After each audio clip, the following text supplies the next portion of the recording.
chords, chords, chords, chords, chords. Top 5 tips to avoid chord overwhelm.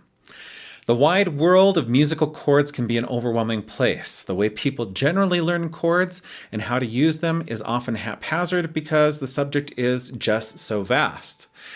Here are my top 5 tips for diving right in and avoiding being overwhelmed by your study of chords. Let's get going. All right, tip number 1. Don't assume you have to understand chords before you can use them, or that you need a lot of chords to make music. You don't have to understand how to build a car to enjoy driving, and you don't have to understand that what a C7 sus4 means to be able to enjoy playing it.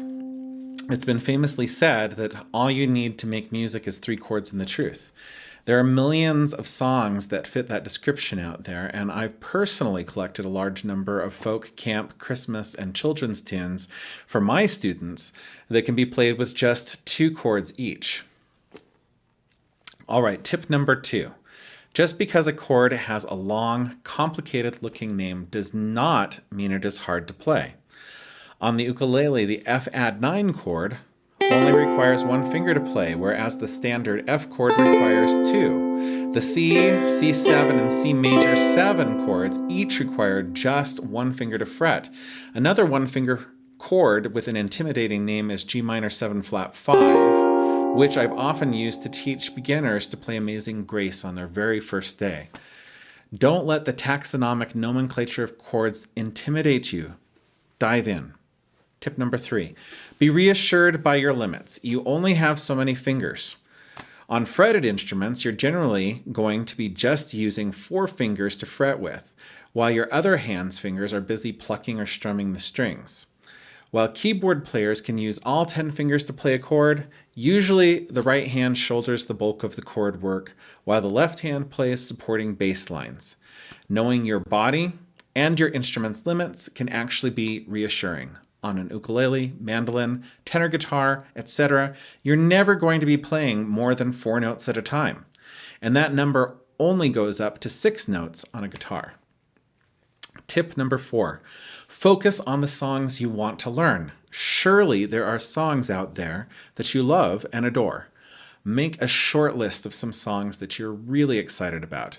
Choose one of these and use the love you have for that song to motivate you to learn the chords you need to sing and play it. If your music doesn't include chord diagrams, the internet has many sites where you can look up chords. I'll post some links in the description. One of the best ways to build up your chord library is 1 song at a time. Tip number 5. Be patient with difficult chords and practice them in pairs. I've observed that the tendency of most players when tackling a new chord is to give it a minute or 2 and then immediately try to stick it into the context of a song that they are trying to learn. This is stressful and unproductive. Isolate that new chord and make sure you can finger it correctly. Once you feel comfortable with the fingering, identify the chord that comes before it in the song, and then put those 2 chords together in a loop, practicing the transition over and over until it becomes smooth, so automatic that you no longer have to think about it. Next, loop the chord with the chord that comes after it in the song in the same way. By practicing chords in pairs like this, you're hardwiring the transitions into your motor memory so you won't have to worry about it when it comes up in the song. If you give this enough time while you're listening to your favorite podcast or watching your favorite show, you'll find your transitions are so much smoother when you put the chords back into the context of the song. Trust me on this one, you'll be surprised at how effective practicing chords in pairs can be.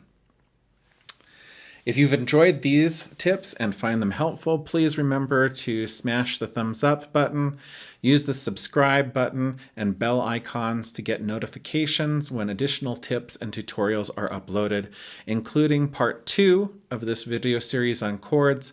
Part 2 will dive into demystifying how chords are built and how to explore the sea of chords without drowning. Don't forget to comment if you have tips for others that have helped you with chords. You never know who might be helped by hearing about your experience.